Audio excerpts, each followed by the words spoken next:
Alright, so Scott and I are in Barstow, California. We big tourist place where we are. This huge McDonald's tourist area. I mean, bus stops going in and out.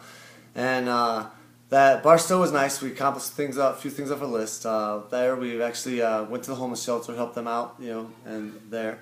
Ate at our first homeless shelter there, volunteered. Did you say 2 hours were there? We only had to carry like 12 cases of stuff each, maybe.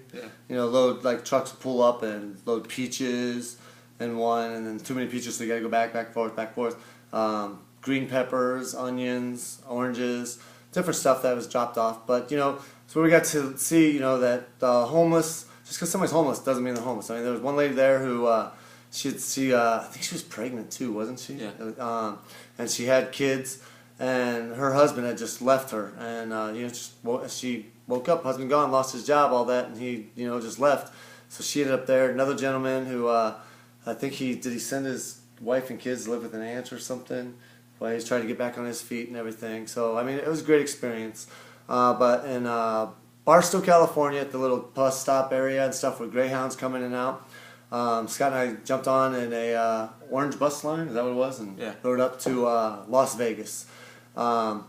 Buses would pull in, they'd say where they're going, they'd let everybody, the passengers and stuff would come out, unload, go, blah, blah, blah, and then the bus driver would come back. Sometimes they'd switch and other people would go. But in this transition, we met this lady named Lori, and Lori was a trip. She just said it, did it, everything. I mean, she was probably in her 50s. She was all out open, she would drop the N-word here and there, and then even, went right up to, she would just drop the N-word to somebody and be like, hey, do you have any of that medical marijuana here in California, blah, blah, blah, and just, they'd give it to her. She was just whacked. I mean, I think people just looked at her like a crazy woman, and she's a millionaire, and her daughter's a millionaire, and blah, blah, blah, and I'm thinking, why are you at the bus stop and all this? But she was funny. She was a trip. Very nice lady. As far as, like, she didn't mess with anybody, just God, I mean, the things she would say. People were, like, embarrassed just watching, and I remember I apologized to this lady sitting next to us. She worked in Vegas, and she was there with her sister. And I'm like, I'm so sorry you have to listen to this, to the young girl. And she's like, where we're from, we hear it all the time, blah, blah, blah.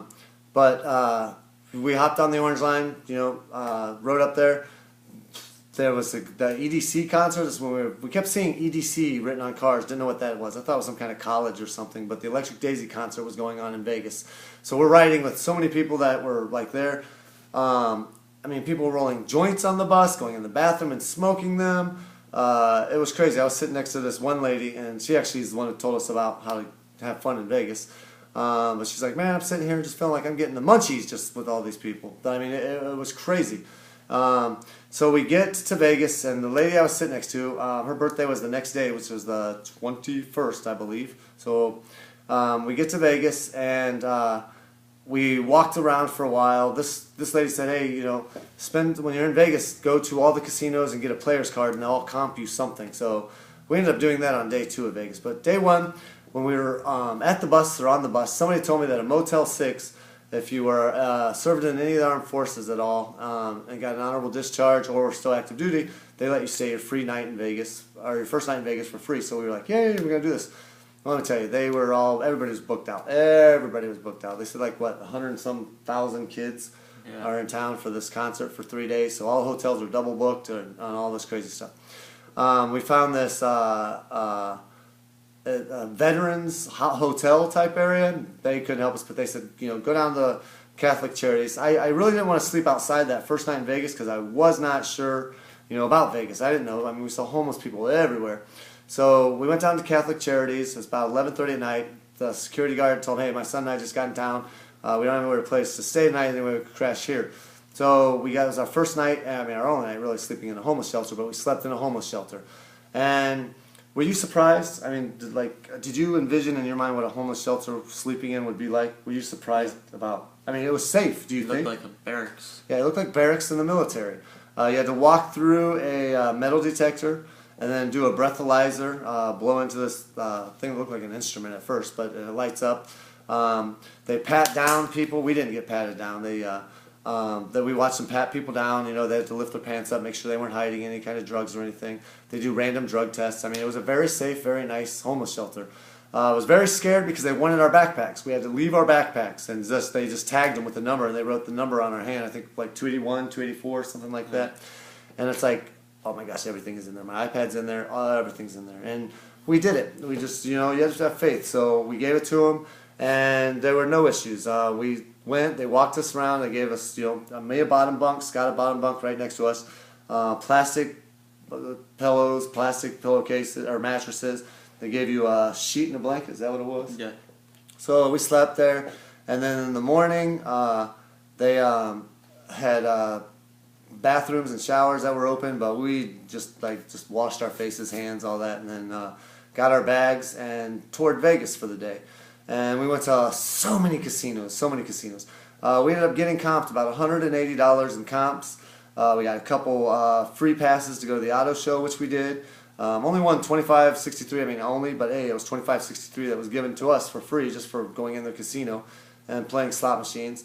Scott got kicked out of probably, would you say, 20% of them? Yeah. 20%. Now, he never once gambled. He never once touched a chair, touched a slot machine. We tried to play it very cool. Like, if I was playing, he would stand just behind me like 2 feet. Occasionally, someone would say, how old are you? You know, 18. Well, you can't be in here. We always had a plan. Whatever door we came in, Scott, you just go out there. One time I knew flat out he couldn't go in. And there were 2 cops sitting out there on, I think it was Fremont Street or Fairview, whatever that little nice party center was. And I'm like, hey, I'm going in, going to be in a few minutes. You guys keep an eye on my son. They're like, yeah, no problem. He'll be safe here. And it was. Vegas was our hardest city to get out of, but it was our safest city. Did you feel safe? I mean, sleeping on the streets after we did that and stuff, it was very comfortable. Second night, you know, actually we played in Vegas the second day until about 6 o'clock. Then we started going on freeways trying to, dad and son going north. Our plan was to get to the 70. And cops would go by, get off the exit ramp. I'm like, I'm not on the exit ramp. I'm standing at the street corner. And we just walk to a different one, and you can't hitchhike. And it's like, man, what's going on? We tried hitchhiking walking forever through Vegas. Once we found out, they said it was the ghetto, but I didn't. You know, you can't see anything ghetto in Vegas. It all looked fairly nice. We walked forever. Found a Best Western. Couldn't use my rewards card, but they said I could use my iPad to upload.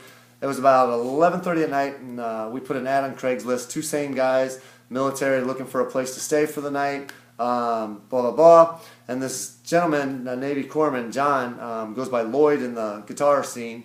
Answered the ad. He said, you know, he's got a place. We can crash there. It's like, where are you at? I told him, he's like, wow, how funny. You're only like 3.5 miles away.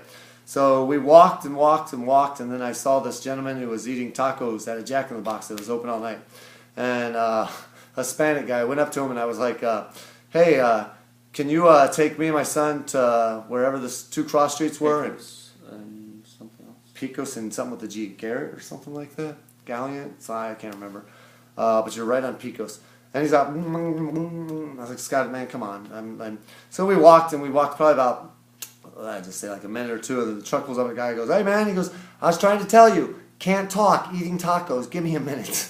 And I ended up giving him $5, and he took us up to the where we wanted to go. So we got to John's house about 1 in the morning. It was funny because where he told me he lived, I was across the street, and I was like, yelling at this house going, hey, it's the Marine, Michael, and the son, Scott. Hello, Mr. Corpsman.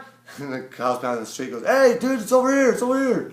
So I went up, and he let us stay there, and John was amazing, man. This house was amazing. I mean, you just got to watch the videos.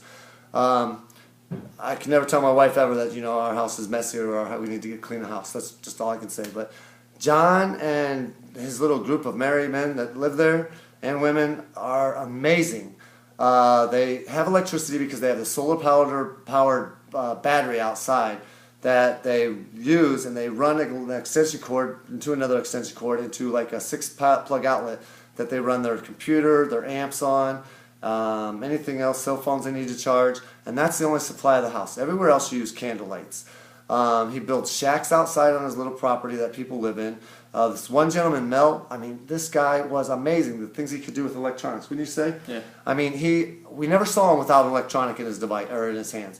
We found out, you know, the different people would go through trash and they'd find something that if it had a wire on it or had like any kind of like electricity could use or something, They'd give it to Mel, and he'd build stuff with it. He built a modem out of a VCR case that they were able to steal from internet from people and all this. And I mean, it was crazy. It was amazing. It was amazing. I mean, you always saw him working on something. He would turn a telephone into a flashlight. I mean, and then they built musical instruments and guitars, and they would jam from like 5 in the morning until 1 in the morning. And one gentleman, Bob, there, he would beat on a shoe. And you know, he had built up his own things. And Bob had an interesting story also. Bob had the way how he became homeless and where he is his son was on drugs and had dove into, I think he said Bullhead, California, dove into an area and broke his neck and was in a coma. He said he was in the hospital for 4 to 6 months. Him and his wife were up there every single day. And on month 2, the wife had a heart attack in the garage and died in his arms. And I mean, he's telling us the story and how he was at a hospital and couldn't save her and everything. And then his son came out of the coma, I think about month 4. Son's quadriplegic, can't move. And then he had to tell his son, you know, your mom passed away. And then his son died like 2 months later. And Bob carried his son's ashes everywhere he went. I mean, he had his son's ashes with him. And it was just a heartwarming story, you know. I mean, it was just amazing, you know. So we crashed at John's house that second night in Vegas. The third day we got up, he told us about truck stop. We went to the truck stop, went back to another, like sort of close to where John is, went back up to Pecos, went to another truck stop, and we tried hitchhiking for like 6 hours. This kid was getting like pale, sun was getting to him, so we ended up going back to John's house and letting Scott, I'd say we probably got out there about 4 o'clock, so I remember we slept for about 4 hours, and around 8 o'clock I got Scott up, and I'm like, let's just walk Vegas, we'll sleep outside in Vegas again, you know, have fun, you know, we won't come back here, but we'll find somewhere to crash and just set. So we went back and we had fun in Vegas for the day, and then we decided, no, I'm all wrong. That's when we decided we were going to go to the VA, right? We went around Vegas. We were going to go back to Vegas, and somebody had told me, my leg was killing me, man, my shin. It was swollen, it was hurting. Someone told us about a VA hospital, remember? That's how we did that third night in Vegas. We went to... we found out that there was a VA hospital